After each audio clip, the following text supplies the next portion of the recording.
Layering text and graphical elements inside of Adobe Premiere Pro is a great way to add interest and intrigue to your video. And one really cool effect that you can do with these elements is slide them in between your subject and the background to create this really cool depth of field illusion. Now, it's a breeze to do if you filmed in front of a green screen, but what if you didn't shoot in front of a green screen? Or you are working with clients who sent you some footage that was not filmed in front of a green screen? Hey friend, I'm Sean with Guided Productions. Today we're going to talk about how to mask out these text or graphical elements inside of Adobe Premiere Pro so that you can do some of the things that you've seen on screen here already. Now, if you hang with me to the end, I do want to give you a free gift. It's my 6 steps to creating better video guide. It's a downloadable PDF where I cover everything from the idea, crafting your message, the location, all the gear needed to bring this to life on screen. And of course, I give you some editing best practices as well. I cover every step of the video production process so you never miss one and you don't even have to think about it. It's my free gift to say, hey, thanks for spending a bit of your valuable time with me. I do appreciate it and it doesn't go unnoticed.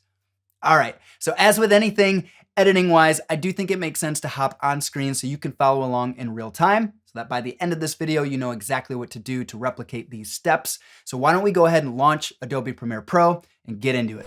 Okay, so I know this is gonna be a bit awkward. We're essentially gonna rebuild the intro that you just saw, but we're gonna do it in real time so you can see everything that I did along the way. Now, before I get started, some housekeeping things. I'm in Adobe Premiere Pro version 25.6.3. It says build 2. I don't know what that means, but for anybody who's following along, hopefully this means something to you and we can be on the same version as well. Now, you'll see all of these layers down here on my timeline. This is the graphical logo thing that I made here, the little animation that you saw in the intro. I pieced it together one by one and I can actually hide all of these layers and show you what that looks like. So each component, I have this light blue box, this dark blue box, guided, productions, and then of course the logo. And then I took some time to kind of animate all of those features. Go ahead and check out the previous video I did about animating your text. It's the same concept for graphical elements as well. So if you want to learn more about that, can certainly do a separate video for graphical elements, but the principle remains the same. What I want to do now is take this whole concoction of graphics and text, and I want to slide it off the screen, off the frame, and I want to make it look like it's sliding behind me so that it separates me, the subject, from the background. Now, I did not shoot this in front of a green screen. Everything that you see here is one image. So I'm going to have to mask this out to simulate the illusion that it is going behind me. Now, if I try to do it right now, it's actually going to break apart every layer. There's no way I'll be able to do it perfectly. So we are actually going to just go through and cut each layer of this graphic. And I want to nest all of these. What does it mean to nest? Well, if you highlight all of them, I can right click and you'll see I have right here in the middle the word nest. I'm going to select that. It lets you set a name. So I'm just going to call this logo nest for now. Nest, not next. Boom. All right. So it collapsed everything into one box. So what is happening here? Imagine that I took all of these graphical elements, these layers that you see here on the screen, and I put them in a glass box and we looked at that glass box from the top. Now, if I move that whole glass box across the screen, it's going to move every one of those individual layers together as one unit. So I don't have to worry about everything lining up. I don't have to go through and do this 1, 2, 3, 4, 5 different times. It's all going to be done in one fluid motion. So everything we're going to do from here on out is going to be right inside this glass box called our nest. I named it Logo Nest. Now, what happens if I drag this in front of me right now? Well, it does just that. It sits in front of me, but that's not what we want. We want to hide it behind. We want to create this illusion that it's going behind me. So that is where we're going to need our mask.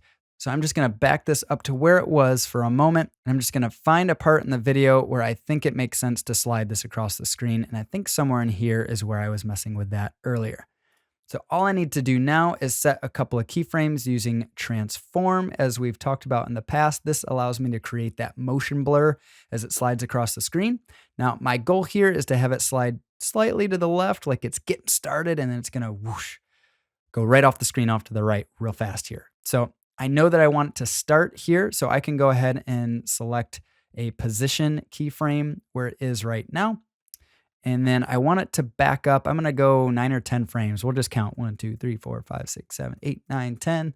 Sounds about good. We're going to slide it over to the left just a smidge, just to kind of give you the idea that it's coming back before it goes forward like a rubber band or a slingshot. I'm going to go forward a frame, and I'm actually going to create another keyframe. This helps hold it in that position for just a second before we slingshot forward. And then I'm going to go, we'll say 20-ish frames. I don't even need to count. I'll just go somewhere in this range. That looks good. And we're just going to drag this until it's no longer on the screen. Might take a second. There we go.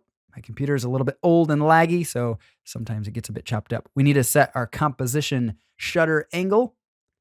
I usually go about 180 here. This is what's going to create that motion blur. Now, I will attempt to play this back, but again, my computer is a bit sluggish, so I'm sorry if it comes out a bit choppy. Let's see what this looks like.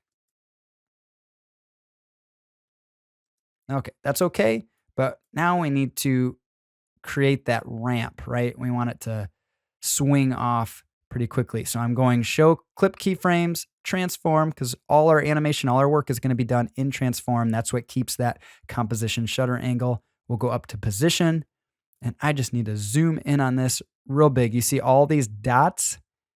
1, 2, 3, 4. Those are my keyframes. So I will right click, and I want this to be Bezier. The next two, I'm going to select continuous Bezier because I don't actually want to start or stop anything there. I just want it to flow right on through. And then this last one will just be normal Bezier. And you can see it's already doing what I want it to do. I want it to spike there at the end. So essentially, it's going to start off slow. Let's just see what this looks like if I play it back.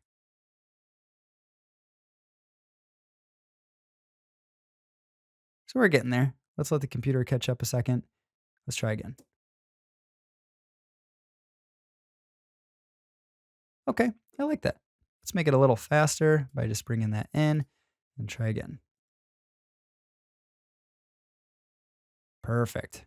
Okay, so now that we have our movement, our animation done, now I just need to come in and decide where I need to put that mask. So let's bring this back so you can see it starting to slide forward. And as it hits, we're going to come through. So we just need to mask it out. Let's find that movement. Right there, it's not touching me just yet. Okay, so all we need to do here is jump up to opacity. You can choose the oval, the circle here. If you have rounded edges, you can do a square. In this instance, because I have so many different starts and stops, I'm actually just going to draw it out by hand. I'm just going to grab this free draw Bezier tool. I'll click that and then click mask path. And then here, you just kind of draw in your points. So I'm going to come around here. My shirt's kind of bubbled up a little. Draw a line down here. We'll come all the way over for when it swings out. Line there. It doesn't have to be perfect. We are going to fine tune this as we go. Come up to about here. And then we'll bring it down. Okay. Did you notice that my graphic just disappeared? Well, what's happening is everything outside of that object, that hole that we just created, is blocking that out. That's why we can't see our graphic anymore. Now, when it slides into this position, it will appear only on top of me, and that's not what we want. If that happens for you, just click this box that says inverted on the left here. Click that. Now it's reversing the action of this hole. So essentially everything outside of it will be seen, but the moment it hits those lines, that is where it's going to start to disappear. So let's just track this forward a bit so you can see what's happening. So it's disappearing from the screen. Now, the issue here is I, the subject, am moving, right? So my mask is not perfectly lining up with my face as I move. Now we have this awkward gap here, and it's just disappearing into the abyss. We don't want that because that's not very realistic. So all we got to do is track the movement of this mask to follow me, my body motion, until it comes out the other side, and then it will look a bit more like it's actually sliding behind me. So how do we do that? Okay, let's go back to our mask. Let's bring it back a bit until just before it hits and start zooming in. This gives us a better look as to what we're working with here. And now we can make some fine-tuning adjustments.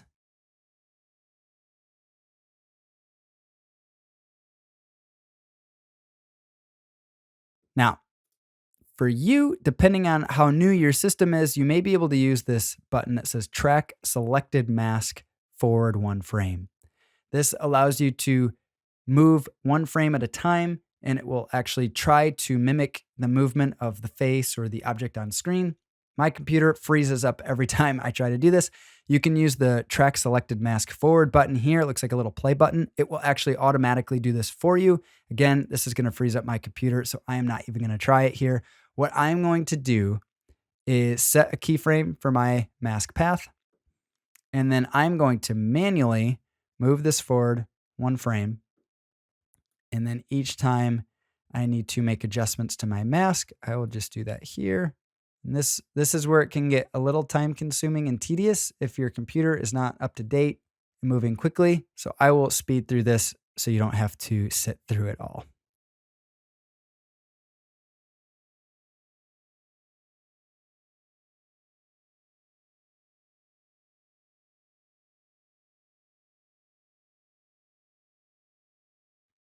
Okay, let's play that back, fit the frame, and see what this looks like without our mask selected.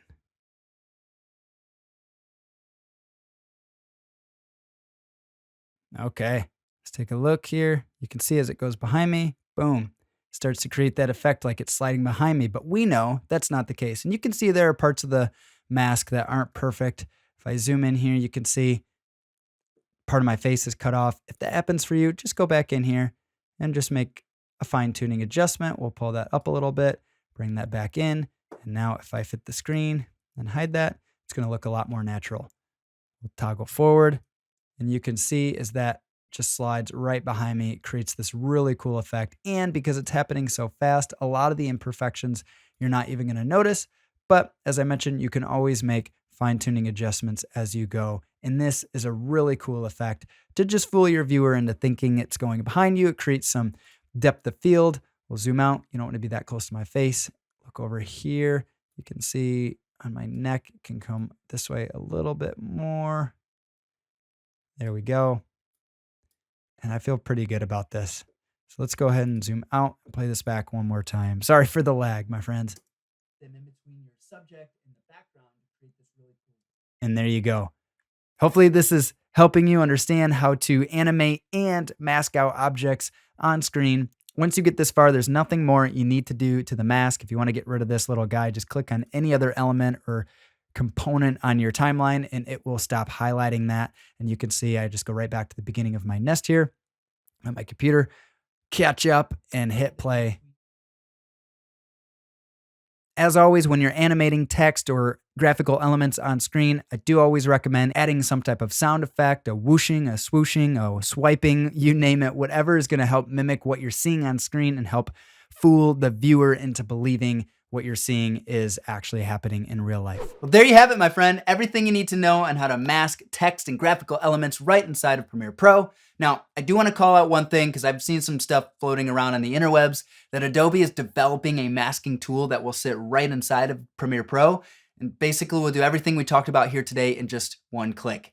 Now that'll be a massive editing time saver, something that's very exciting to come, but until that day arrives, I do think it's helpful to know how to do things from scratch. So hopefully you find a good use for what we talked about here today. I do hope this was helpful. Now, as promised, my 6 steps to creating better video guide, you can get right at the website, guidedproductions.com/bettervideoguide, or you can click the link in the description. I try to make it super simple for you, my friend.